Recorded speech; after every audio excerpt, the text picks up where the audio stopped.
Hello students. आज हम करेंगे क्लास 10 का third chapter metals and non metals.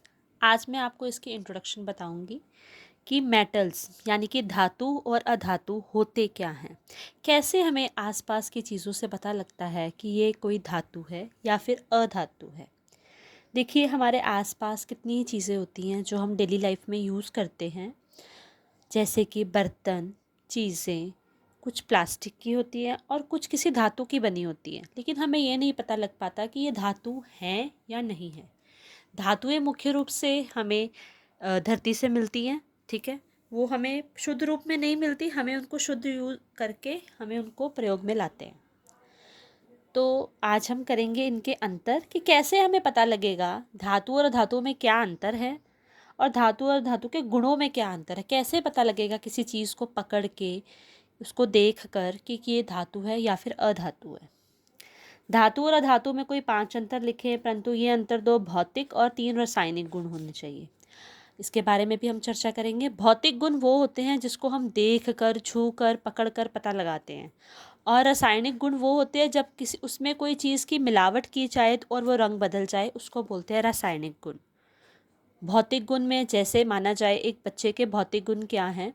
उसका शरीर, उसका टच। और उसके रासायनिक गुण क्या है? उसकी फीलिंग्स, कि वो किस बात को किस तरह से सोचता है। तो चलिए करते हैं पहला भौतिक गुणों की तुलना। सबसे पहले हम भौतिक गुण करेंगे। धातुएं सामान्य ताप पर ठोस होती हैं। जो भी धातु से कोई भी चीज़ बनी होती है, मान लीजिए ये पेन है, ये भी एक धातु का ही बना हुआ है। इसके अंदर की जो निब लगी हुई है, ये भी एक धातु है, ठीक है। तो धातुएं हमेशा सामान्य ताप पर ठोस होती हैं, मतलब ये सॉलिड फॉर्म में होती है हमेशा, इसको हम पकड़ सकते हैं हाथ में। परंतु केवल पारा सामान्य ताप पर तरल अवस्था में होता है।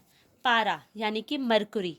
मरकुरी एक ऐसा धातु है जो हमेशा ही लिक्विड फॉर्म में रहता है, पानी में रहता है, पानी तरल रहता है। तरल मीन्स पानी वाली फॉर्म में रहता है, लिक्विड फॉर्म में रहता है। तो ये आपको क्वेश्चन भी पूछा जा सकता है कि कौन सा ऐसा धातु है जो हमेशा तरल अवस्था में रहता है, मतलब वो लिक्विड फॉर्म में रहता है। हमारे आसपास जो चीज़ें होती हैं वो 3 फॉर्म में होती है, सॉलिड, लिक्विड और गैस, यानी कि ठोस, तरल और गैसीय। तो कुछ चीज़ें ठोस जो होती हैं उनको हम पकड़ सकते हैं, तरल को नहीं पकड़ सकते, वो बह जाती हैं। और जो गैसेस होती है वो तो हम सिर्फ देख नहीं सकते, उनको सिर्फ हम महसूस कर सकते हैं, सूंघ सकते हैं। धातुएं तन्य और आघातवर्ध्य तथा लगिष्णु होती हैं। अब इसमें 3 अलग अलग वर्ड्स यूज हुए हैं, आपके लिए थोड़े मुश्किल होंगे, लेकिन मैं आपको क्लियर करती हूँ। धातुएं तन्य, तन्य का मतलब होता है कि इनमें तन्यता होती है, धातु जो है गर्म करके आसानी से खींचे जा सकते हैं। आघातवर्ध्य मीन्स इनकी पतली पतली चादरें भी बन सकती हैं। लगिष्णु मतलब ये जल्दी इनको आग भी लग सकती है। धातुएं प्राय चमकदार होती हैं, ये बहुत चमकीली होती हैं, शाइनी होती हैं, जब हम इनको रगड़ते हैं तो साफ़ भी हो जाती है। मान लीजिए आपके जो रसोई घर में जो बर्तन प्रयोग किए जाते हैं वो भी धातुओं के ही बने होते हैं, वो भी स्टील होता है, कोई लोहे की कढ़ाई होती है या तवा होता है आपके घर का। तो ये सारी धातुएं हैं, जब हम इनको रगड़ते हैं किसी अन्य धातु के साथ, जब हम रगड़ते हैं तो ये चमकदार हो जाती हैं, तो जिससे पता लग जाता है कि ये धातु है, अधातु नहीं है। अर्थात उनमें धात्विक चमक होती है, उनके अंदर से ही चमक आती। आप जितना भी एल्युमिनियम की एग्जांपल लीजिए, एल्युमिनियम का आपके घर में कढ़ाई है या कुकर है जैसे आप डेली यूज़ करते हो, जब आप उसको आप किसी धातु के साथ, जैसे आप लोहे के बुर्श के साथ उसको आप रगड़ोगे तो उसमें से असली चमक निकल आएगी, तो जिससे पता लगेगा कि ये धातु है। धातु ऊष्मा तथा विद्युत की सुचालक होती हैं। ऊष्मा मीन्स उसमें से बहुत हीट निकलती है और इजीली गर्म हो जाते हैं, और विद्युत की सुचालक होती है, मीन्स इसमें से इलेक्ट्रिक करंट भी पास हो जाता है। परंतु बिस्मथ इसका अपवाद है। बिस्मथ जो है ऐसा धातु है जिसमें ना ही ऊष्मा निकलती है, ना ही वो विद्युत की सुचालक है। तो जैसे कि फर्स्ट पॉइंट में हमारा एक अलग सा क्वेश्चन बना था कि कौन सी ऐसी धातु है जो तरल अवस्था में होती है, पारा। और इसमें एक क्वेश्चन बन गया हमारा, बिस्मथ जो है ऐसी धातु है जो ना ऊष्मा और ना ही विद्युत की सुचालक होती है। नेक्स्ट है, धातुओं के गलनांक और क्वथनांक अत्यधिक होते हैं। धातु के गलनांक मतलब इनको जब गलाना होता है तो इनको बहुत ज़्यादा ऊष्मा की ज़रूरत होती है, बहुत ज़्यादा हीट चाहिए होती है इनको गर्म करने के लिए, पिघलाने के लिए बहुत ज़्यादा हीट चाहिए होती है। गलनांक मीन्स गलाना उसको। तथा क्वथनांक मीन्स मेल्टिंग पॉइंट। एक होता है बॉइलिंग पॉइंट, एक होता है मेल्टिंग पॉइंट। बॉइलिंग मीन्स उबाल आना किसी चीज़ को। जैसे प्राय आप घर पर दूध उबालते हो तो उसका जो उबाल आता है वो 100 डिग्री सेल्सियस पर आता है। आप उसको धीमी आंच पे रखो या फिर फुल आंच पे रखो, जब तक उसका तापमान 100 डिग्री नहीं हो जाता तो वो उबलता नहीं है। तो वैसे ही अलग अलग धातुओं का अलग अलग गलनांक और अलग अलग क्वथनांक है, means melting point and boiling point. और धातुओं का जिस भी चीज़ का गलनांक और क्वथनांक ज़्यादा होगा वो धातु होगा। धातुएं अधिकांशतः कठोर होती हैं। ये पकड़ने में, जैसे हमने पहले पॉइंट में पढ़ा कि ये ठोस होती हैं, तो ये कठोर भी होंगी, क्योंकि कठोर हैं तभी तो इतना टाइम लग रहा है ना उसको गलने में। परंतु सोडियम तथा पोटाशियम चाकू से काटी जा सकती हैं।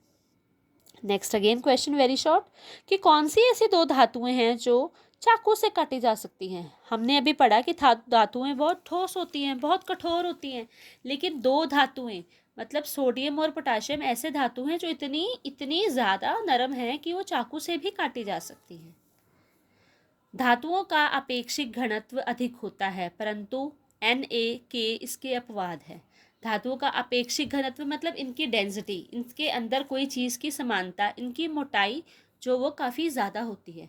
लेकिन सोडियम और पोटाशियम, Na होता है सोडियम का और K होता है पोटाशियम का, तो ये दोनों इसके विरुद्ध हैं, उल्टे हैं। धातुएं अपारदर्शक होती हैं। अपारदर्शक मीन जिनके आर पार नहीं देखा जा सकता, क्योंकि धातु है, ठोस है, तो ठोस चीज़ के आर पार नहीं देखा जा सकता। जैसे ये पेन है, तो पेन के इस तरफ अगर मैं देखूँ तो दूसरी तरफ मुझे नहीं दिखेगा, मतलब ये अपारदर्शक होती हैं। अब हम पढ़ेंगे अधातुएं। अधातुएं में ये सारे गुण नहीं होंगे जो धातुओं में थे। अधातुएं सामान्य ताप पर तीनों अवस्थाओं में पाई जाती हैं। ये सिर्फ ठोस में होती है, ये तीनों अवस्था में हो सकती है। ये आपकी ठोस भी हो सकती है, तरल भी हो सकती है और गैस वाली भी हो सकती है। फास्फोरस व सल्फर ठोस रूप में, ये आपको क्वेश्चन में याद रखना पड़ेगा कि कौन कौन सी अधातुएं ठोस रूप में होती हैं। H2 hydrogen, O2 oxygen, N2 nitrogen. गैसीय रूप में ब्रोमीन तरल रूप में होता है। अधातुएं प्राय भंगुर होती हैं, मतलब इनको जल्दी से हम क्रश कर सकते हैं, इनका चूर्ण बना सकते हैं। अधातुओं में धात्विक चमक नहीं होती। धातुओं में चमक होती है, जब हम उनकी रगड़ाई करते हैं तो चमकदार होती हैं, लेकिन अधातुओं में चमक नहीं होती। परंतु हीरा, ग्रेफाइट तथा आयोडीन इसके अपवाद हैं। हीरे की चमक होती है, ग्रेफाइट की भी चमक होती है। ग्रेफाइट होता है जो आपकी पेंसिलों का सिक्का, जो पेंसिलें आप यूज़ करते हो उसका ये जो ऊपरी हिस्सा होता है ये ग्रेफाइट का होता है। अगले चैप्टर में, इसी चैप्टर में हम ग्रेफाइट के बारे में पढ़ेंगे, कार्बन के 3 रूप जो होते हैं। आयोडीन इसके अपवाद हैं। ग्रेफाइट को छोड़कर सभी अधातुएं कुचालक हैं। कुचालक मतलब इनमें जो है विद्युत धारा का, इलेक्ट्रिक करंट का पास ऑन नहीं होता। कुचालक है means bad conductor of electricity है। अधातुओं के गलनांक और क्वथनांक कम होते हैं। धातुओं के गलनांक और क्वथनांक अधिक होते हैं और इनके कम होते हैं। तो आप पॉइंट वाइज इजीली लर्न कर सकते हो जब भी आप इनका अंतर याद करोगे। इनकी कठोरता भिन्न भिन्न होती है। हीरा सब पदार्थों से कठोरतम है। हीरा सबसे ज़्यादा कठोर वस्तु है, अधातु है। अधातुओं का अपेक्षिक ताप प्राय कम होता है। इनका जो है हीटिंग पॉइंट बहुत कम होता है, लेकिन हमने यहाँ पढ़ा था कि धातुओं का जो है गलनांक और क्वथनांक बहुत अधिक होता है। गैसीय धातुएं पारदर्शक हैं। जो गैस वाली होती है वो पारदर्शक है, वो आसानी से इधर उधर जा सकती है और हम उनको देख भी सकते हैं। मान लो ये मेरे हाथ के आसपास कहीं गैस आ रही है तो मैं उसको आसानी से देख पाऊंगी। तो ये थे इसके कुछ भौतिक गुण धातुओं और अधातुओं के।